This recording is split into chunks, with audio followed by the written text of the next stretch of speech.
Hi everyone, and welcome to Story Time with Christy. My name is Christy, and I am so happy you're joining me today for Story Time. Today we will be reading Black Beauty by the Little Classics. I hope you enjoy. Let's get started. A long time ago, a handsome colt was born on a quiet farm. His coat was a beautiful shiny black, except for one white foot and a white star on his forehead. He enjoyed running through meadows, but he was also very calm and well behaved. Years passed, and the colt grew into a proud stallion. It was time for him to begin to work. One day, a kind man named Squire Gordon came to the farm. He took one look at the black horse and decided to buy the horse and take him back to his estate. Before he left the farm, the horse was taught how to wear a saddle and how to carry a rider. It was then time for his very first pair of horseshoes. He was proud and excited. The horse was ready to leave the farm. He said goodbye to the meadows he had run in, to the people who had taken care of him, and finally to his mother. His mother told him to be gentle and good, and gave him a farewell nuzzle. The horse's new home was a beautiful manor, where he was taken care of by John, the welcoming stable master. John took the horse to meet Squire Gordon and his wife.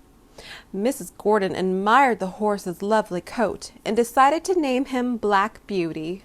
Black Beauty then met Merrylegs and Ginger, the other horses who lived at the manor. Squire Gordon was a kind master, and the horses were very proud to work for him. Over time, Black Beauty became good friends with Ginger and Merrylegs.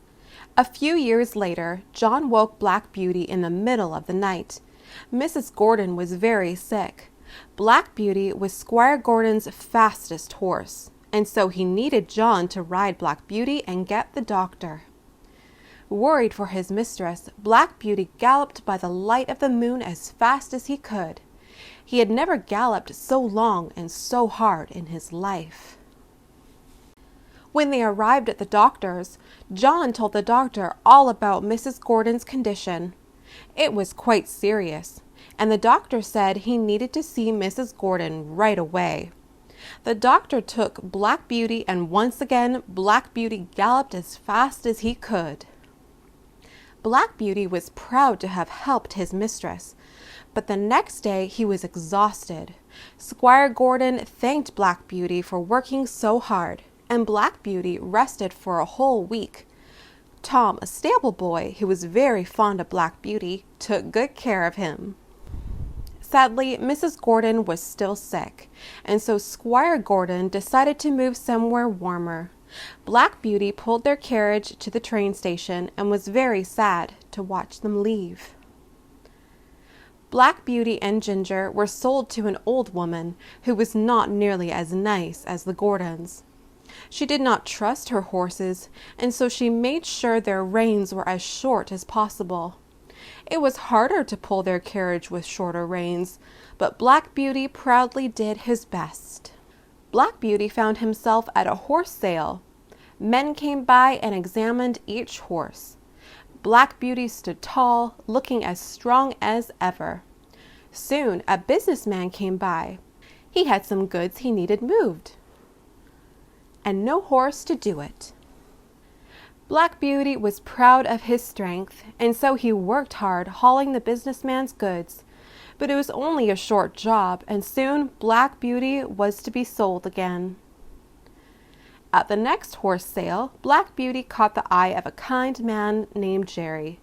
Jerry drove a cab in the bustling city of London, and was in need of a strong and sturdy horse to pull it. Over time, Black Beauty became one of the city's best cab horses. He knew all the city streets by heart, and his shiny black coat was admired by everyone he passed. Whenever he arrived to pick up passengers, people would admire his lovely coat and be proud to ride in Jerry's cab. Jerry treated Black Beauty with love and kindness, and his family adored Black Beauty. Jerry always made sure to rest between long journeys and never worked Black Beauty too hard. Jerry's children helped take care of Black Beauty too, feeding him sweet apples and brushing his coat. As a cab horse, Black Beauty often took lords and ladies to their magnificent homes. He loved to stand outside and admire them. One day, as he waited outside, he saw Ginger. She looked tired after working hard for years. Black Beauty wished her well and was all the more glad for Jerry's kindness.